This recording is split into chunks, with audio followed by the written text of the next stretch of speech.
Pour réaliser ce dossier technique, j'ai utilisé la technique du mind mapping, en français schéma heuristique. Cette technique permet de retranscrire la réflexion, le cheminement de la pensée et le raisonnement. Je suis parti du thème l'art nouveau et de réflexion en pensée, j'ai créé mon schéma en écrivant les idées qui me venaient. Des artistes ont été les fers de lance de l'art nouveau. On peut citer Alphonse Mucha, Jacques Gruber, Hector Guimard, Auguste Dôme. J'ai été essentiellement inspiré par Émile Gallé.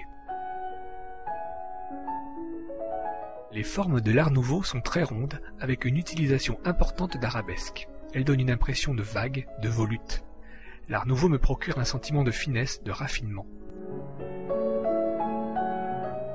L'art nouveau se caractérise par des surfaces translucides, du fer forgé pour l'extérieur, de l'étain à l'intérieur, et des couleurs que je perçois comme un peu éteintes. Mes sources d'inspiration pour cette œuvre ont été un livre, Le Parfum de Patrick Suskind, pour le titre et le thème de ma création, une lampe dont le globe pris à l'envers forme le haut de ma robe, le pied de ce vase pour le bas de ma robe, ce flacon de parfum qui représente l'allure générale de mon modèle féminin, mais également toute l'inspiration globale de mon œuvre, ces feuilles pour leur couleur naturelle, et enfin le carnet de voyage pour y déposer jour après jour les évolutions de ma création.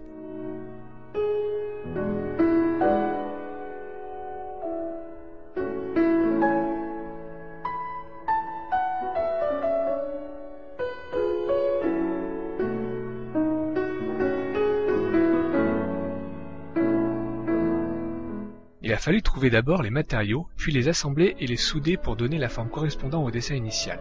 Il fallait ensuite trouver les techniques pour réaliser les points de fermeture. Elle a également été coupée en deux pour répondre à la problématique pour la mise en scène, assise ou debout. La structure est habillée d'un drap de coton à l'extérieur et de watine à l'intérieur afin que le modèle ne soit pas blessé. J'ai acheté des cheveux synthétiques, les ai lissés à chaud, mèche par mèche, plus de 100 mèches utilisées, pour constituer des bandes par dégradé de couleurs. Elles ont été cousues sur le drap de coton tendu. L'ensemble a été saupoudré des mèches brutes finement découpées pour masquer les jonctions. 30 litres de laque ont été utilisés pour fixer l'ensemble. Le bouchon de parfum a inspiré le chignon. Vous allez découvrir comment.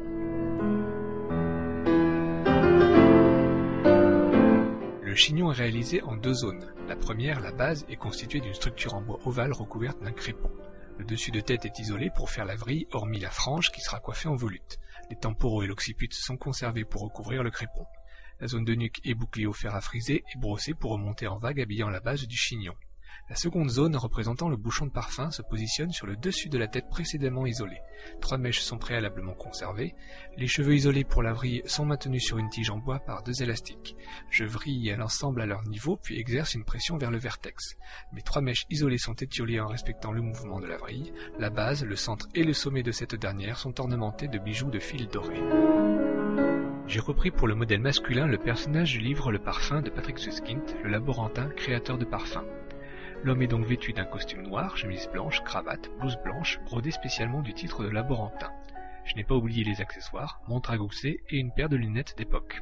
Je me suis inspiré pour la coiffure d'une photographie de la galerie Terre des Arts lors de l'exposition sur le parfumeur Guerlain à Paris. Les temporaux et l'occiput sont réalisés en vagues façonnées en gel mouillé, fini en bas de nuque par un mini catogan. Il est orné d'un bijou identique à celui du chignon de la femme.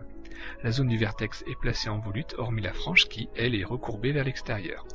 Le travail est ici effectué au naturel, avec seulement du gel sur les pointes. Son principal accessoire est le flacon de parfum, réalisé en métal pour la mise en scène. Ce dossier a été réalisé sous forme de carnet de voyage multimédia. Un premier travail a été de rédiger le plan du dossier, puis le contenu et l'ébauche de l'aspect visuel des différentes pages ont été définis sur papier. On fait beaucoup de feuilles de papier. Enfin, la présentation a été programmée en flex, du flash, puis convertie en vidéo pour le DVD.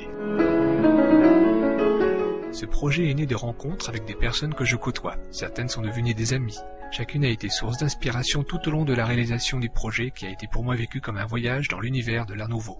Cette aventure m'a enrichi de multiples façons et je tiens donc à vous dire, vous qui m'avez accompagné durant cette aventure, un grand merci. Ce dimanche 15 mai 2011, le laborantin, épuisé par ses recherches, rencontre l'incarnation vivante de l'essence de son parfum tenu entre ses mains.